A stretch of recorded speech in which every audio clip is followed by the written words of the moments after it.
হয় নমস্কাৰ। মই এটা ভিডিঅ'ত আহিছোঁ কেইটামান কথা ক'বলৈ কাৰণে।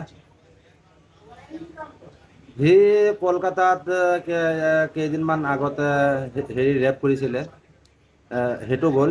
পিছত নগাঁও ডিঙত তফাজুল ইছলাম নেকি, সি এটা অসমীয়া কিশোৰীক দৰ্শন কৰিছিলে। সেইটো লৈ ইমান তোলপাৰ লাগিছিল। পিছত ল'ৰাটো মৰি গৈছে। পিছত শিৱসাগৰ এটা কাণ্ড হৈ আছে। সেই কাণ্ডটো হ'ল উজনি অসমৰ পৰা মিয়া হটাব লাগে, মিয়া যাব লাগে। মিয়া ক'ত যাব আপুনি কওকচোন? মিয়া ক'ত যাব?